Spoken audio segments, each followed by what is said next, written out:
আজকে আমাদের আলোচ্য বিষয় পার্টস অফ স্পিচ। গ্রামারের একটি অংশ, সেটা হচ্ছে পার্টস অফ স্পিচ। এখান থেকে আমরা চিনতে পারি noun, pronoun, adjective, verb, preposition, conjunction, interjection.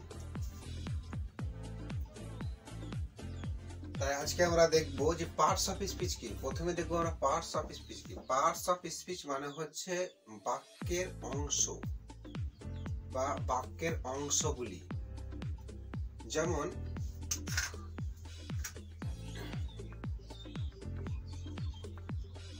Rita eats rice. Rita ভাত খায়। এখানে যেমন এটা একটা বাক্য বা সেন্টেন্স। এই সেন্টেন্সের তিনটি অংশ আছে, যেমন রিতা ইটস রাইস, এই তিনটি অংশ। সেরকম পার্টস অফ স্পিচ মানে এই যে তিনটি অংশ আছে, তিনটির কিন্তু আলাদা নাম আছে, একটা নাউন, একটা ভার্ব, এইভাবে।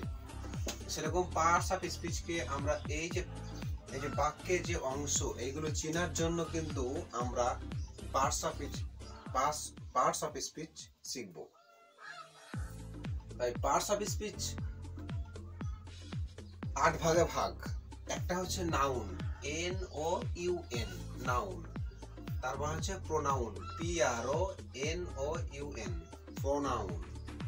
তারপরে হচ্ছে অ্যাডজেক্টিভ, তারপরে হচ্ছে ভার্ব, তারপরে অ্যাডভার্ব, তারপরে প্রিপোজিশন, তারপরে কনজাংশন, তারপরে ইন্টারজেকশন।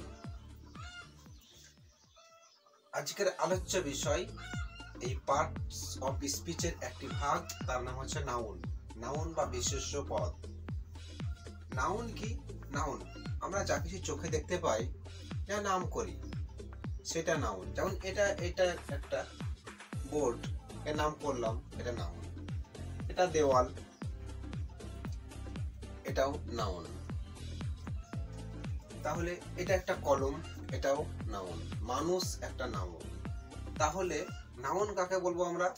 যে ওয়ার্ড বা শব্দ দ্বারা কোনো ব্যক্তি, প্রাণী, বস্তুর নাম বোঝায় তাকে নাউন বা বিশেষ্য পদ বলি। অর্থাৎ যে শব্দ দ্বারা কোনো কিছুর নাম বোঝায় তাকে নাউন বলা হয়।